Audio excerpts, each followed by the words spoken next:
Welcome to Prime 9, the countdown show that covers the very best in baseball. Guaranteed to start arguments, not end them. This week, it's the 9 greatest comebacks of all time. Why 9? That's baseball. 9 players, 9 innings. Prime 9. People are heading for the exits to beat the traffic. I don't blame them. 9-5 Padres. The accidental philosopher and Hall of Fame catcher Yogi Berra once said, "It ain't over until it's over." And when it comes to baseball, wiser words have never been spoken. The Dodgers win it. The most amazing game I have ever seen.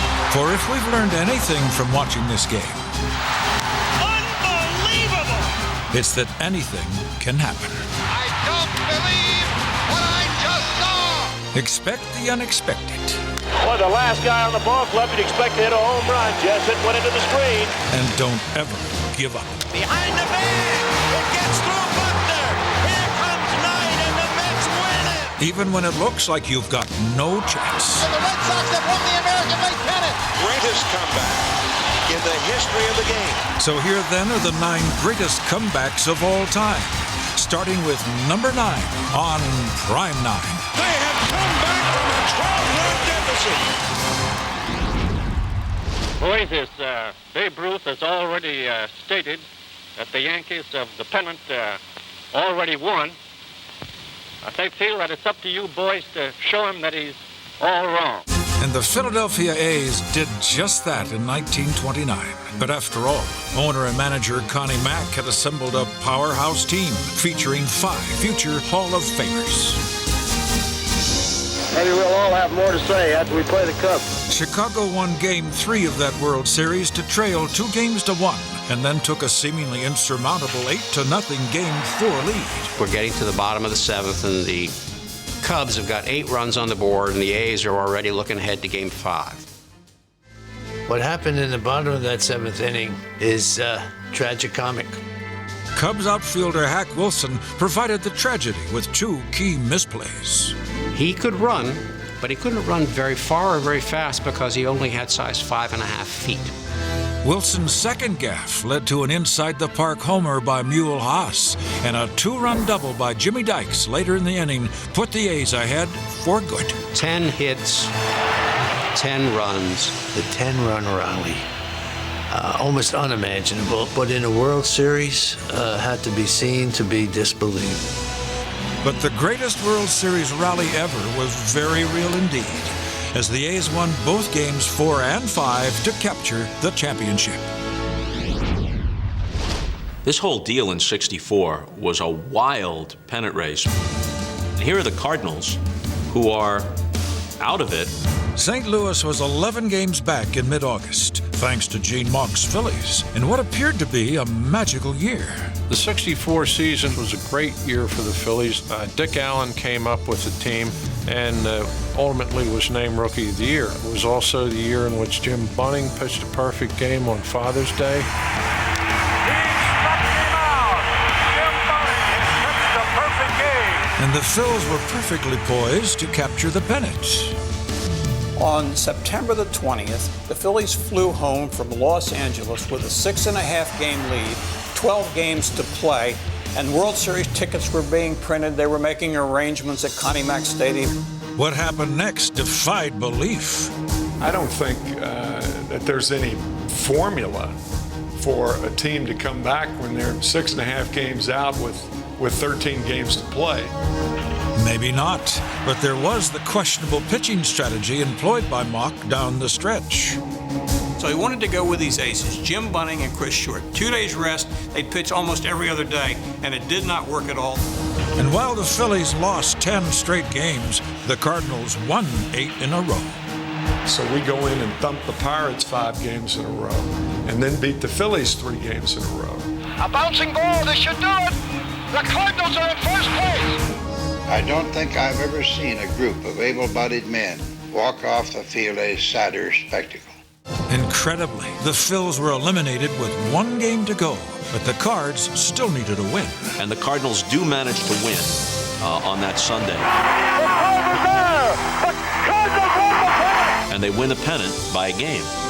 The Cards went on to beat the Yankees in the World Series, and 1964 offered proof that with every great comeback, there is often an equally ignominious collapse.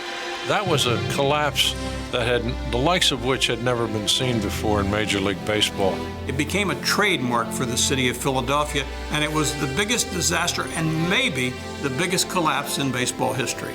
Until the last out's made of the last game, you're still in it. If the 1964 season doesn't teach you that, what does it teach you? Welcome back to Prime 9, featuring the greatest comebacks of all time.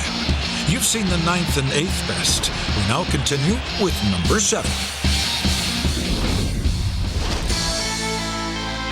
It was September of 2007, and the Colorado Rockies were behind 3 other teams in a desperate wild card race with just 2 weeks to go. What the Rockies did in 2007 is something we might not see for another 100 years. The Rockies and Clint Hurdle have now won 10 in a row. You know, the common theme just kept going. There's a bunch of guys that had one goal in mind, was to finish this thing off in a really positive fashion. Good teams do this in September. Yes, they do. They find ways. That stretch where they lost 1 game over a period of about 30 days is something I don't think you'll ever see again. 1-2 to help. Swung on and hit high and deep to right. That's the ball game. Rockies win in the bottom of the 9th. Incredibly, the Rockies bypassed everyone to tie the San Diego Padres for the wild card on the season's final day and set the stage for a 1-game playoff.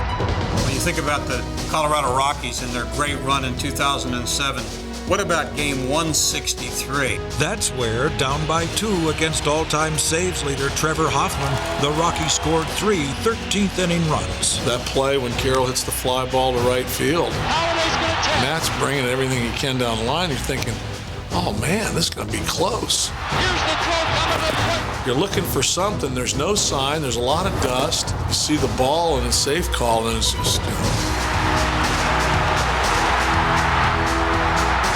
it was very special feeling that. Pretty exciting. I could still see Jake Peavy, the Padres' ace pitcher, saying that he thought that some sort of higher force was guiding the Rockies, and that no matter what you did, you weren't going to beat the Rockies. And no one in the National League did stop them. The Rockies just kept winning ball games. Leading up into the 1995 season, there was uncertainty about the franchise, even whether or not the ball club was going to be able to stay. The Mariners just needed to give the fans something to really cheer and rally around, in which they did in 1995. 13 games back in August, the Mariners put it all on the line, fueled in part by the return of their all-star slugger. Ken Griffey Jr. Jr. was gone for 3 months, and now the Mariners got the best player in baseball back. Griffey alone to deep right. The game is over. And I think it was from that point on, when Jr. hit that home run, beat the Yankees. You know, the Mariners won 24 out of the next 35 ball games. The Seattle Mariners, in unbelievably dramatic fashion, you have defeated the Yankees. Once we pulled within about 10 games back, everybody started focusing on, hey, man, we got a chance here. Jay Buhner, a bomb way out of here. Seattle won 19 games in September and caught up to the free-falling Angels. Came to the point where we was head-to-head with the Angels, and we finished the season tied, and we had a 1-game playoff. It was as dramatic a game as had ever been played in Seattle because it was loser out. 1 game to decide the American League West. And that game was won when Randy Johnson was on the mound blowing away the Angels. The Mariners couldn't lose. They got to the playoffs for the very first time in their 19th season in the history of the franchise. So Seattle had reached the playoffs, but now they would have to escape from New York. So they go to New York and lose the first game 9-6. Game 2 was just crushing. This one by Mattingly, hang on to the roof. They've got to beat the Yankees 3 wins in a row. We got to win tonight, not worry about tomorrow. We got to win tonight. The Mariners came back again that season and won the next 2 in preposterous fashion. Once again, Seattle's comeback season came down to a single game. Game 5 was our advantage. We were playing at home, and I thought that the Yankees were going to have a tremendous amount of pressure. The game went into the 11th, where the Mariners ensured that baseball was alive and well in Seattle.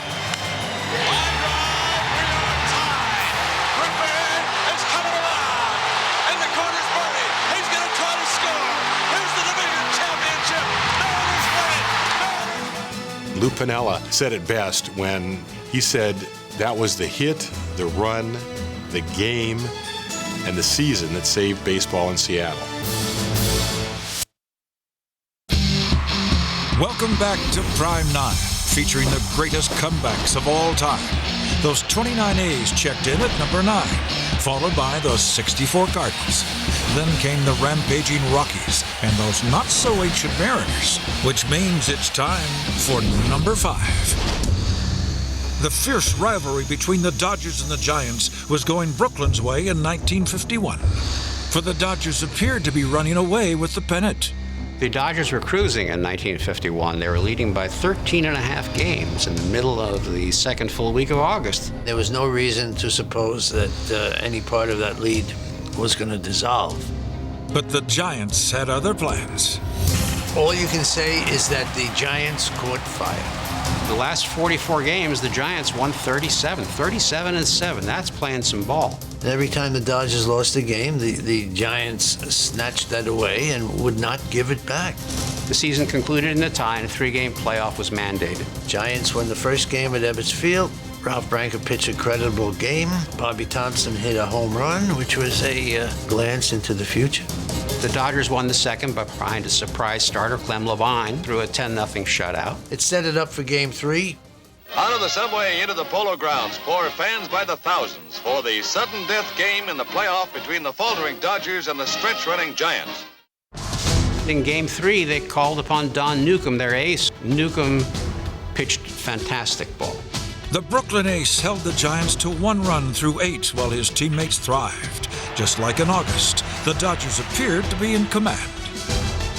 Then Bill Cox slams a hit into the left field corner, scoring Robinson, and the Dodgers lead 4-1. Giants are trailing 4-1 going into the bottom of the 9th. Whitey Lockman smashes a double to left field. While recording 1 out, they bring 1 run home, and they've got men on second and third. The Giants had never stopped fighting since they were 13 games back, but time was running out. Then, with Ralph Branca on the mound, Bobby Thompson unleashed a shot. Branca throws. I jumped on it, and I knew I made good contact with it, and I thought, home run.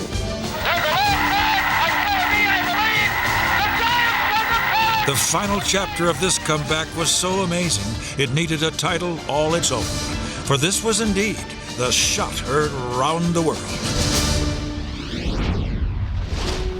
In the '86 ALCS, the Angels staged a heroic comeback against Boston in Game 4, putting them 1 game away from the World Series. As we go to the top of the 9th inning and security at the ready. This was a watershed moment in the history of the California Angels. Looked like they had it won. They had a big lead in the 9th inning, and I really don't know what happened. To left field, and she's gone. That made it a 1-run game, but still the Angels held the lead, and with 2 outs, they called on their closer. Donnie Moore to face Dave Henderson. Let me set the stage a little bit for you, if I can. 2 strikes, 2 outs. Boom, here's the tumbling split finger. To left field and deep, and it's gone! Unbelievable! What I can remember is Brian Downing running back to the green tarp wall, and he just laid on the fence. It just took the wind out of our sails. You're looking at one for the ages, and now the Red Sox lead 6-5. That was a huge moment, or a turning point for us. And the game went on, and they tied it up, and we went on to win that game. We still had, what were we, up 3-2 at the time? And all we had to do was win 1 more ball game, but we had to go back to Boston, where the Red Sox won Game 6 and were 1 out away from finalizing their amazing comeback. The Red Sox are trying to go from last rights to the World Series, and they do. But we came back to Boston and took that series, and then we came into the World Series. We can talk about that later. Actually, we can talk about it right now. For in baseball, what goes round has a tendency to come round.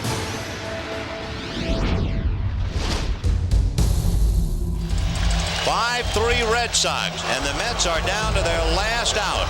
So here are the Red Sox, 1986, and they still haven't won a World Series since 1918. And now it appears that it's finally going to happen. They're up 3-2. They lead 5-3. The Mets come up in the bottom of the 10th. We really, really felt that this was it. And then lined into left field, base hit for Carter. The Mets are still alive. So everybody all of a sudden grabbed a bat and said, well, I'm not making the last out. Curveball, and that's going to be hit to center, base hit. Another base hit.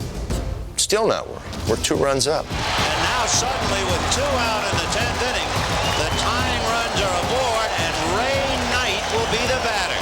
What happens next is that Ray Knight fists one over Marty Barrett's head. And a soft line drive, it'll be a base hit into center field. Carter around third will score. It is now 5-4. And the Mets refuse to go quietly.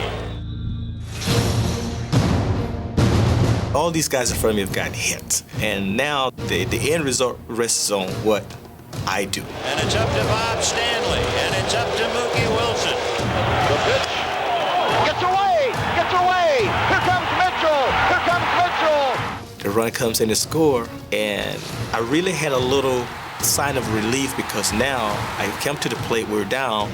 Now I'm still at the plate, and the score is tied. Tie game, tie game. You know, then all of a sudden you get to a point where the game is tied, and you go, oh, you know, we're going to win this game. Little roller up along first, behind the bag. It gets through Buckner. Here comes Knight, and the Mets win it. You see Ray Knight coming across the plate to score. When that happened, we realized that we had just won the ball game. Most remarkable ball game I've ever played in. The Mets have won what must be the most amazing game in their 25-year history. We now return to Prime 9, where this week we're focusing on the 9 greatest comebacks in the history of baseball. These are teams that appear to have no hope, yet somehow they managed to defy the odds and come back from nowhere.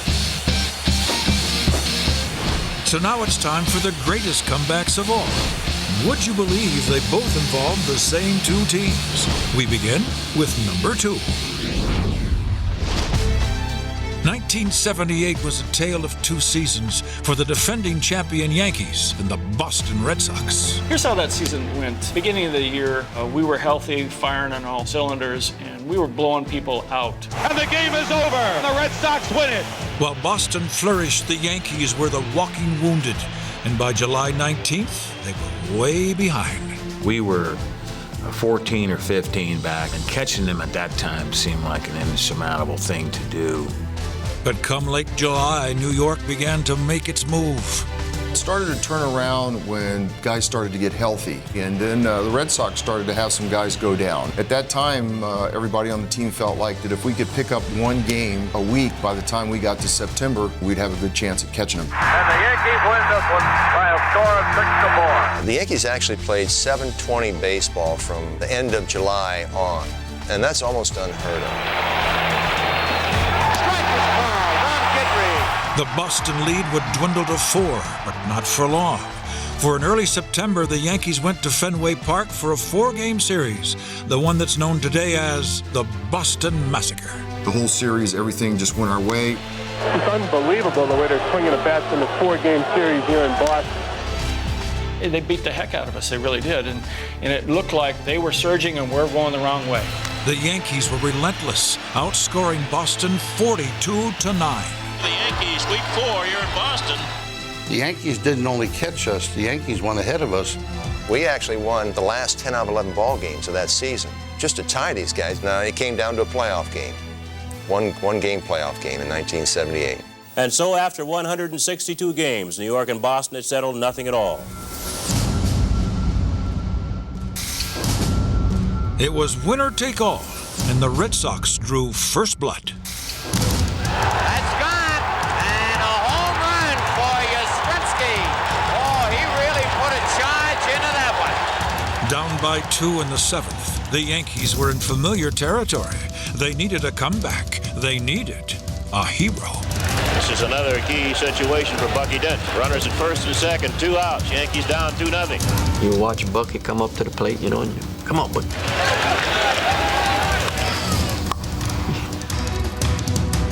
Deep to left. Yastrzemski will not get it. It's a home run. I never saw the ball land into the net. I rounded and I saw the umpire signal that it was a home run. A 3-run home run for Buckington. The Yankees now lead it by a score of 3-2. And then, of course, I stepped on the plate. As I started back to the dugout, everybody came out, and it was just a tremendous feeling.